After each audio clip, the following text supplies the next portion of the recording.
Basically, this generation is more liberal, more tolerant, more Democrat-leaning than the one before. It's not just because they're young. For another point of view, it's Hard News with Russell Brown and Whammo on Kiwi.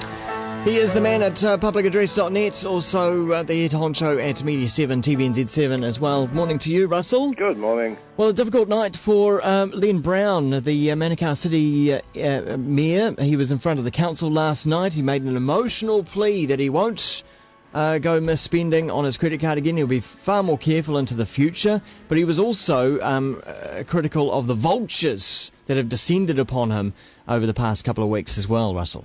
Yeah. Obviously, he didn't have a great night last night. But I must say that if his actions are going to be scrutinised in any way, I'd rather see it done in a formal setting like that rather than somewhat of a feeding frenzy that's descended around Len Brown. So he's personally called in an Auditor General? Yeah, and all the accounts that these relate to have already been seen by an auditor already. They're Audit New Zealand, which looks at the council's spending, and they've all been signed off. But it does appear that he's maybe been a little bit sloppy. There's not a lot of money involved, but clearly he bought a couple of family items that should not have gone on his card, even though he paid it back. There may be some questions about whether all the dinners he had, 25 in 2 years, were absolutely necessary to charge to the council. But this is not a lot of money. And it does concern me that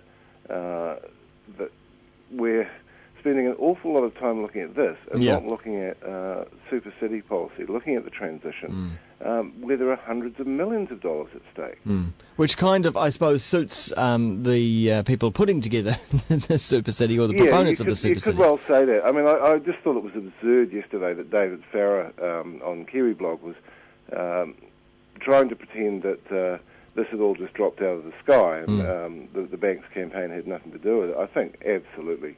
And that's politics. That's fair enough. But I think absolutely Dick Quacks and Jamie Lee Ross, who are the two dissident councillors out there and supporting John Banks, have driven this. I'm pretty sure that they would have given the tip to Jonathan Marshall at the Sunday Star Times. Yeah, so where does the media fit into this? I mean, so Jonathan Marshall is going out there and digging as much dirt as he can find on Len Brown, and he's done it with other public figures before as well. Yeah. Who's where does he sit in this scenario? He sits as someone who's prepared to run with the story, I think. And the interesting thing is, of course, that Cameron Slater, Whale Oil, is the other one who seems to have been on the inside of this. He seems to have had all the documents. And we know for a fact that John Banks has used him in the past to dump stuff that he doesn't want to be seen near. That happened in the case of Andrew Williams, the North Shore mayor. So there's, and again, who wrote the Andrew Williams stories? Jonathan Marshall did. So it's the same group of people. Is there anything objective going on in the reporting of this? Yes, some of the reporting's been okay, but it just bugs me that there's a degree of arrogance there amongst some journalists, which I think is unwarranted, given that all these stories, and this includes the expensive story at the national level, are something that's been dropped in their lap. It's not like there's been any investigative journalism going on. Although I suppose Jonathan Marshall did follow Andrew Williams around. Watched him have a pee, which must have been edifying. But yeah, it is. Okay, well, moving away from the Len Brown thing onto the MPs, what about the situation with Chris Carter and Duncan Garner? Yeah. I mean, to the layperson, every time every time there's been a report from Duncan Garner about this MP's expenses, to me it looks like Duncan Garner's got something in for Chris Carter. Yeah, and there have been reports that they had a shouting match in the Corrie Lounge at one point, and Garner threatened to get Chris Carter, which if I was Mark Jennings at 3 News, I'd be somewhat concerned about that. That sounds really unprofessional if it happened.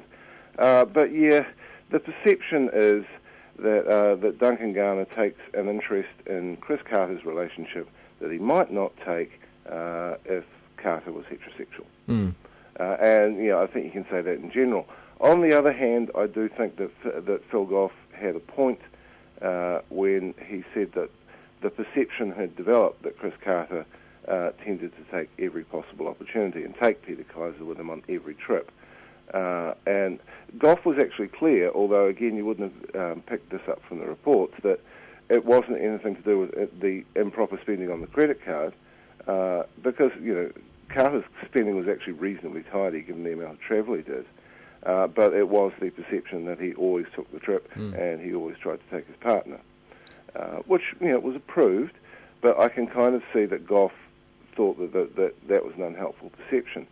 But if you've been following the coverage, you would have gained the impression that pretty much that Chris Carter had committed fraud. Yeah. So, but I guess that gets us back round to this fact that the press gallery, journalists like Duncan Garner, are concentrating on these kind of spurrilous sideshows rather than holding the government to account for real issues that affect all New Zealanders. Yeah, and this has been the contention about the gallery for a long, long time. They're more interested in the game than anything else. Because that's all it is. It's inside the Beltway game. Yeah, isn't it? Yeah, and watching Patrick Gower and the One News reporter chasing Chris Carter, they were almost giggly. You kind of thought, well, careful you don't fall down the stairs. Yeah. Because it looked like that might happen as well. They were flushed. It was an exciting thing for them. Whether it was reasonable or whether it's something you can look back on and feel proud of, I'm not sure. It has... and the funny thing is that was what the Dominion Post has done with so-called crowdsourcing the box of 7,000 documents. There's pretty much a match for a lot of the stuff that was reported last week about Labour MPs.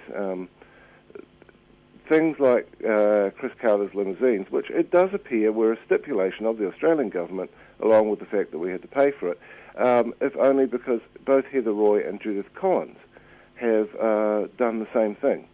But of course, that hasn't been reported. The way the contents of the box were reported has been a complete shambles. This is an important issue. We don't have a lot of money to throw around in government at the moment, but what you want to do is sit down, go through all of it, look at what's happening, look at the pattern of expenditure, look outside the focus on the credit cards is absolutely inane. They make up such a small part of the expenses and what we spend on MPs doing their jobs. Philip Lythe pointed out that Simon Bridges in Tauranga had a fundraiser at his local golf club on Saturday night. Half a dozen national MPs travelled to that on the taxpayer. Right.